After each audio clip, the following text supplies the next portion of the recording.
Silvetti a buscar Juanchón, se viene Cardoso también en el área, en el punto penal va Silvetti, Silvetti saca el viandazo, Silvetti, ¡gol!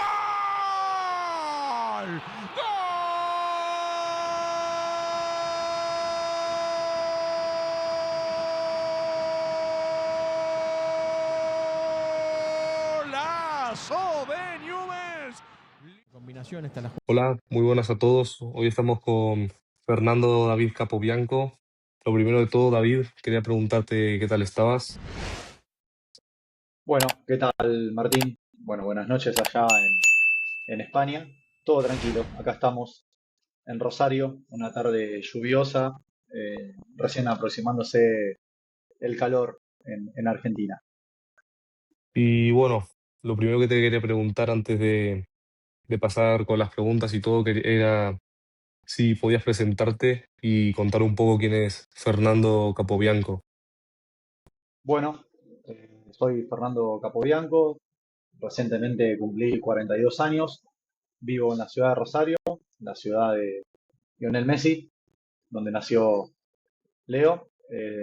Soy entrenador de fútbol. Actualmente no tengo club y soy un agradecido que puedo trabajar de lo que me apasiona. Y bueno, lo primero que quería preguntarte era sobre tus inicios en el fútbol. Y es cómo empezó tu historia con el fútbol y si recuerdas ese primer momento en el que sentiste que querías dedicarte al fútbol como jugador o como entrenador.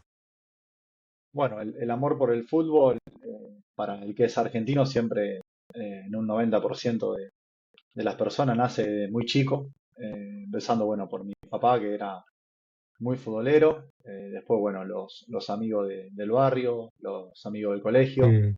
siempre te van llevando, digamos, al amor por el juego, por ir a la cancha, por ver partidos. Siempre, en cualquier lugar, en la calle, en el barrio donde me crié con mis amigos, con mis primos, era agarrar algo y patearlo, simulando que sea una pelota. Muchas veces no era una pelota, era una lata de un refresco, una media, una piedrita, lo que sea. Era tratar de jugar, de patear algo y ya de chico teniendo mucho amor por el juego.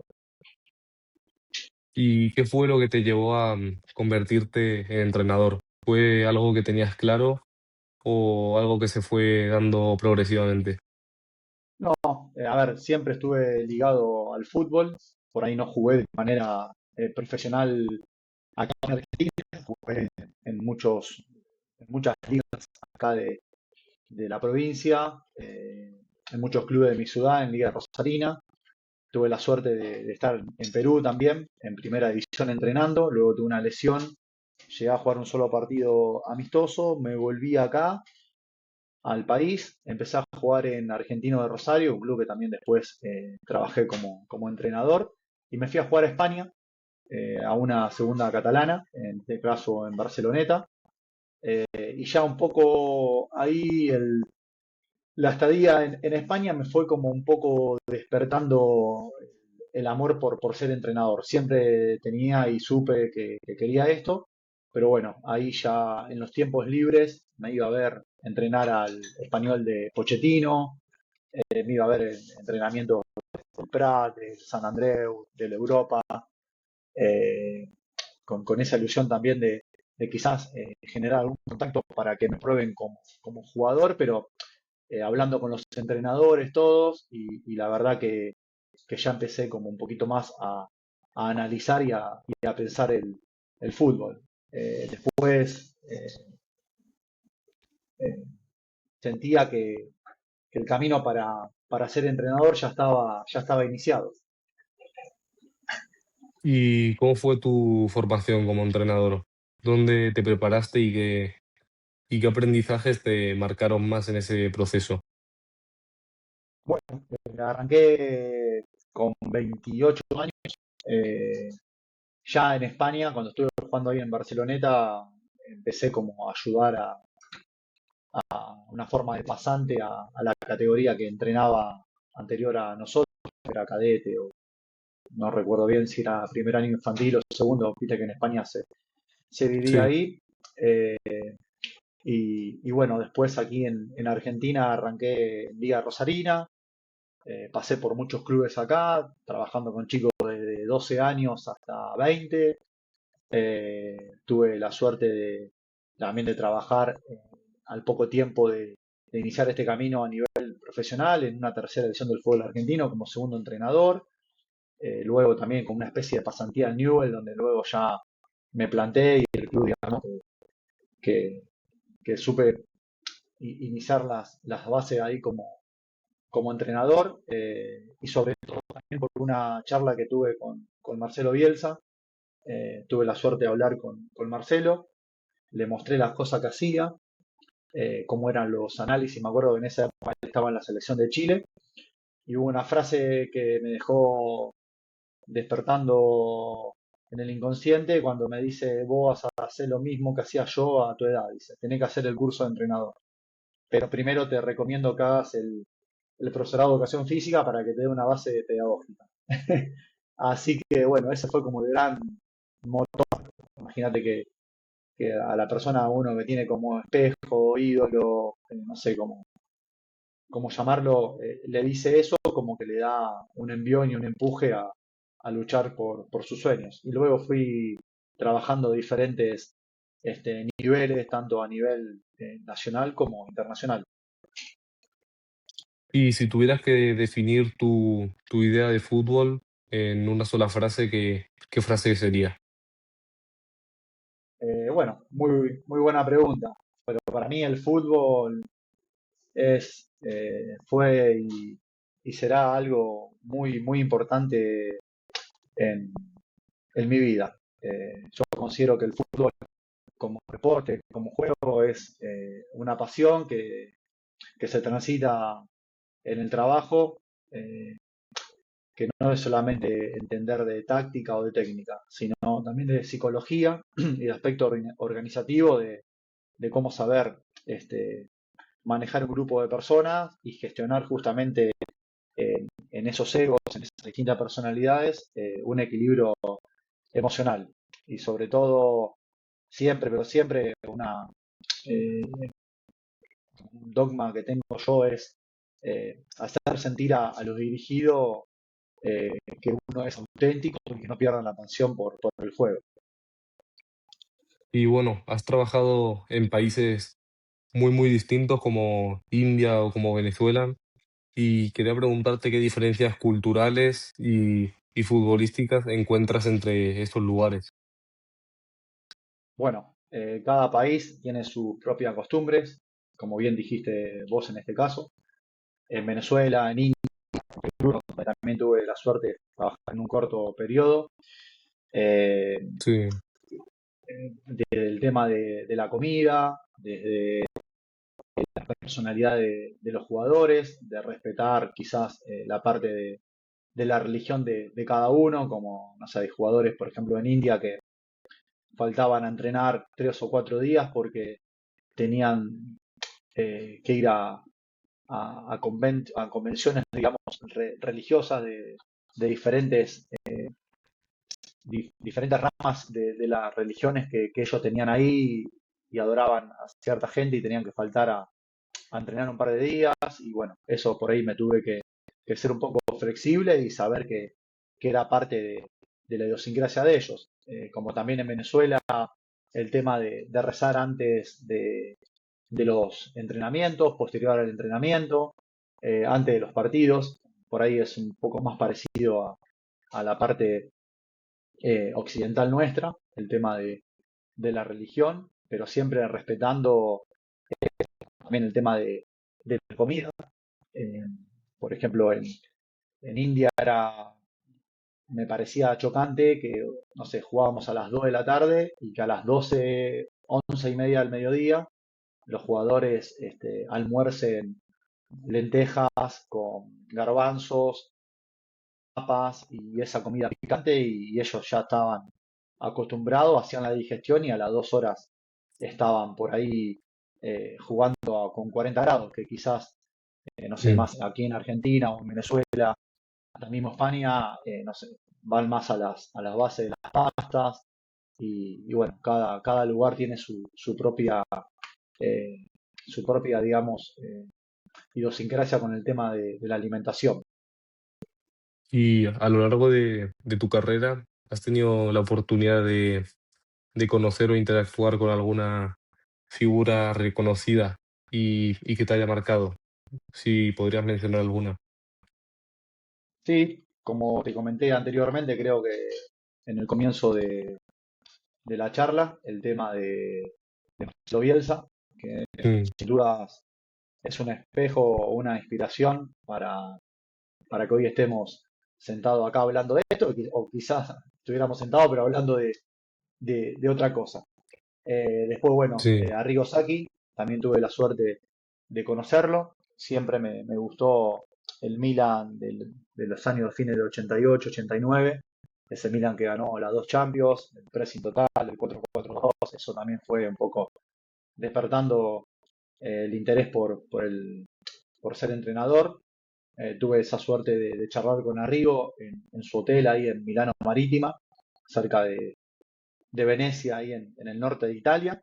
La verdad que una persona excelente, el trato que me dio y los consejos que me brindó. Después, bueno, Guardiola, eh, la verdad que también fue una persona, tuve la suerte de charlar con él en Buenos Aires, de conocer San Pedro, donde sus padres me hicieron pasar a la casa.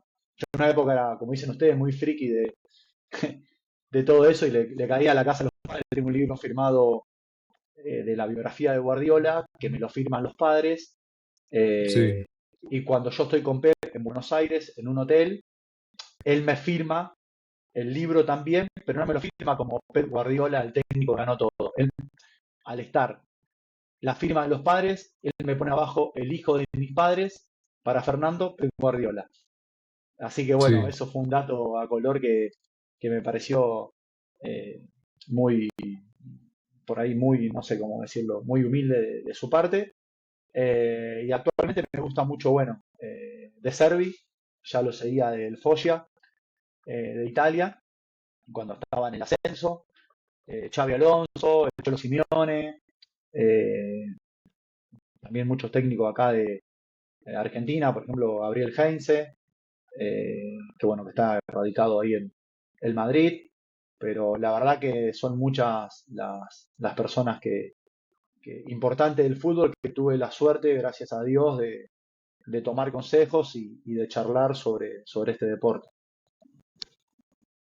Y en momentos complicados como rachas de no los resultados que se esperan o, y el vestuario está desanimado, ¿cómo trabajas la motivación del grupo? ¿Cómo levantas todos los ánimos? Bueno, pregunta, porque que antes no solamente el técnico tiene que saber de lo técnico, de lo táctico, si es 4-3-3, si es 3-5-2. Hace poco vi una charla de Bielsa, justamente lo dio en la Federación Española. Él dijo que si volvería el tiempo para atrás, quizás no le hubiese dedicado tanto tiempo a estudiar de táctica, de técnica, de metodología, sino más de psicología y de gestión grupal para este deporte. Como que él se lamentaba haber dedicado tanto tiempo a lo otro y con el correr justamente de los años de su trayectoria se dio cuenta que eso quizás hasta es más importante que todo lo que nombré antes. Eh, y se gestiona primero creyendo en uno mismo, eso es lo principal, porque uno no tiene que olvidar que también trabaja con un grupo de personas, en este caso su cuerpo técnico, en este caso, como se dice también en España, su staff, lo tienen que ver bien a Mm, uno, ni hablar el grupo de jugadores. eh, y los momentos complicados, yo sufro mucho la derrota, sobre todo también cuando trabajaba en las menores de Newells, por ahí me costaba de perder un partido o hasta de empatar un partido que yo sabía que merecíamos ganar. Por ahí buscaba el aislamiento, el estar solo y no sé, me encerraba 2 días y solamente era salir a correr o ir al gimnasio, porque me quedaba, digamos, maquinando o pensando, como se dice acá, sobre el partido. Y después, bueno, tener ciertos valores, ciertos criterios, que con el tiempo también aprendí a ser un poco flexible, de tener cuatro o cinco cosas a la hora de gestionar un grupo, eh, y saber moverme justamente dentro de esa flexibilidad y el contexto, que es algo muy importante, que aprendí también con el tiempo, de moverme un poquito para la izquierda, un poquito para la derecha, pero siempre siguiendo ese eje. Y quería preguntarte sobre entrenadores o personas que hayas conocido que hayan moldeado tu forma de ver el fútbol. Los que te nombré anteriormente, eh, al principio eh, era también uno con el tiempo va, como nosotros decimos acá en Argentina, cuando te quemás con leche, ve la vaca y ya salís corriendo, Sí. digamos, uno con el tiempo va aprendiendo y quizás mis Mm, equipos ahora son más equilibrados, porque antes, no sé, si iba ganando 2-0, si podía hacer el tercero, no, si vos querés hacer el cuarto gol o el quinto. Un poco de mi personalidad, la ansiedad que tengo. sí, Entonces, a medida que uno se va profesionalizando con esto, sabe el tema de lo importante que es el resultado y que en este deporte demandan y mandan los resultados. Entonces aprendí con el tiempo a tener más equilibrio a la hora de los armados del equipo. Esto no es que sea ni más defensivo que antes, ni menos defensivo, sino justamente una palabra muy importante que es equilibrio. Y fíjate que te nombré Bielsa, como te nombré a otros entrenadores que el mm, Cholo Simeone lo tildan de defensivo, pero para mí no es defensivo, porque es un técnico sí, que hace 10 años que está peleando siempre y dos finales de Champions y liga con el Atlético. Si sos defensivo no ganás, no estás 10 años compitiendo al máximo nivel, más de 10 años, no sé cuánto está. mm.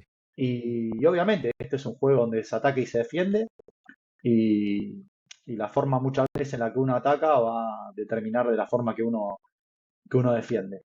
Así que no hay que olvidar que justamente se trata de eso.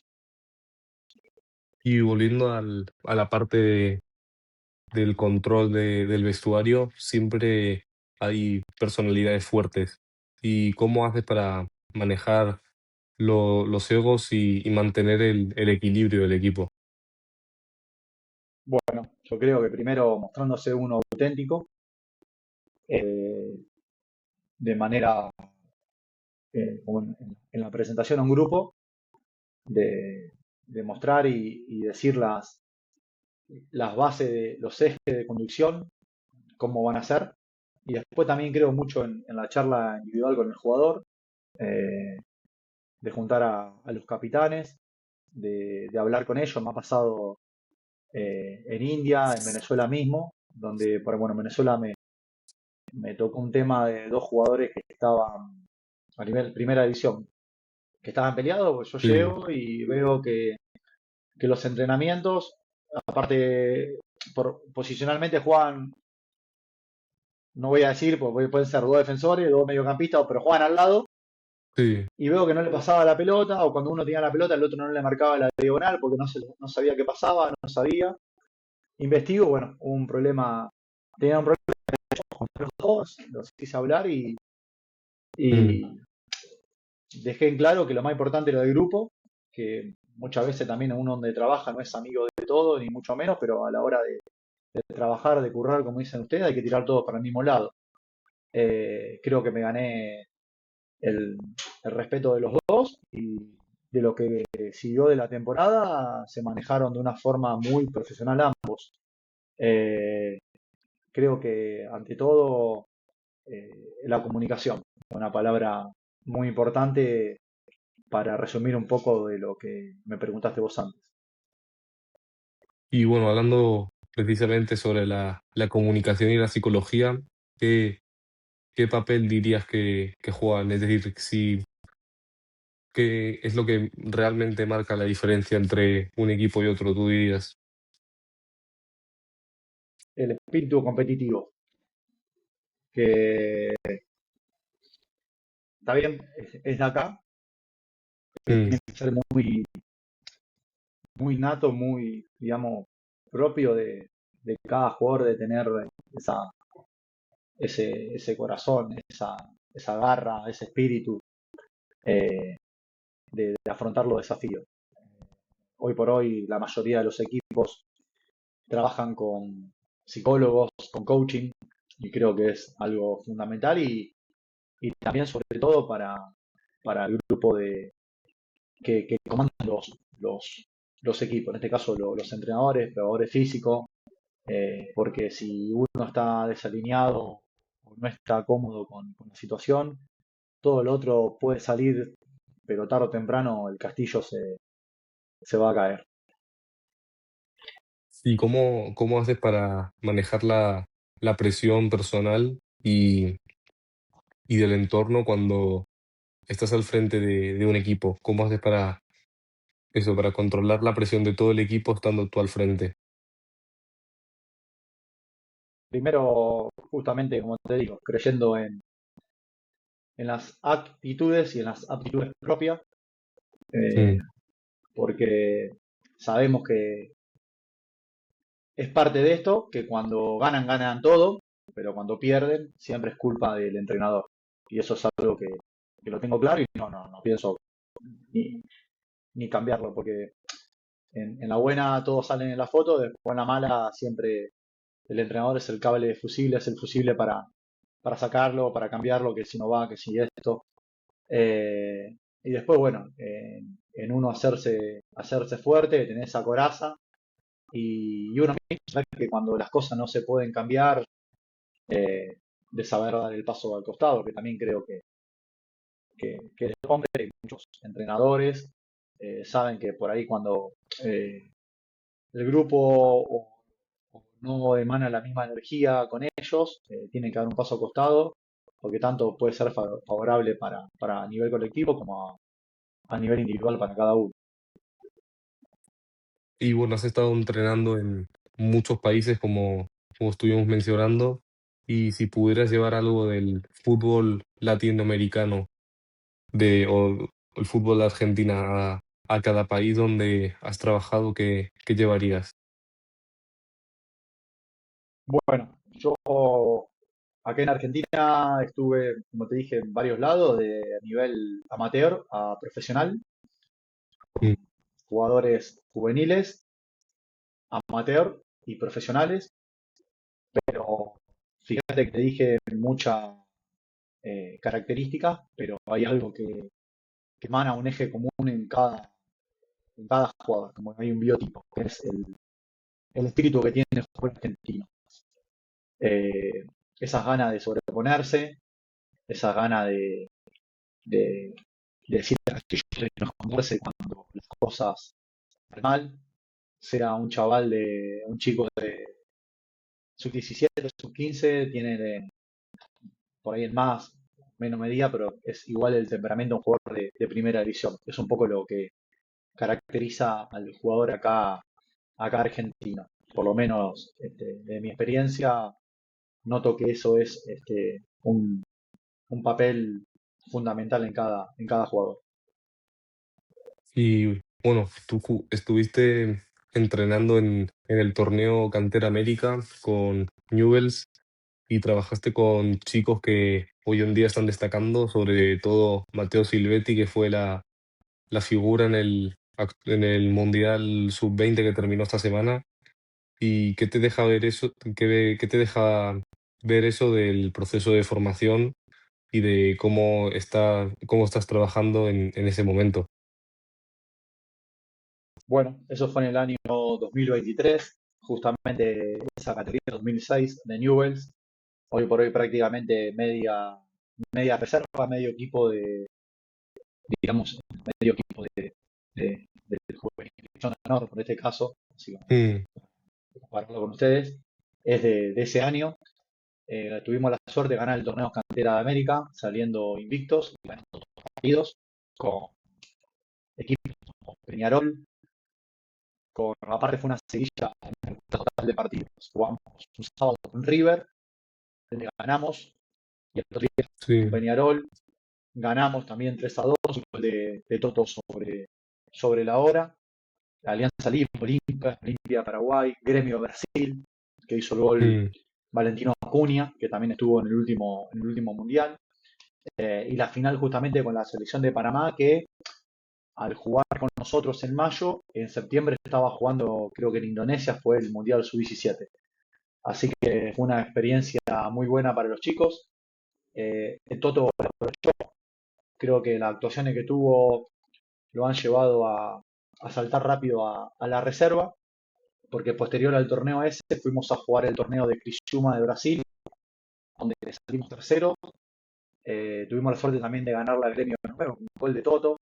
mm, Tuvimos la mala suerte que el primer partido en el estadio Criciúma, eh, Valen Acuña se rompe la clavícula, cae mal, le sí, hace mal, no lo cobra el árbitro y apoya y se disloca el, el hombro. Tuvo una lesión bastante complicada y no sabíamos si podía llegar al Mundial con Argentina. El chico sí. sufrió mucho.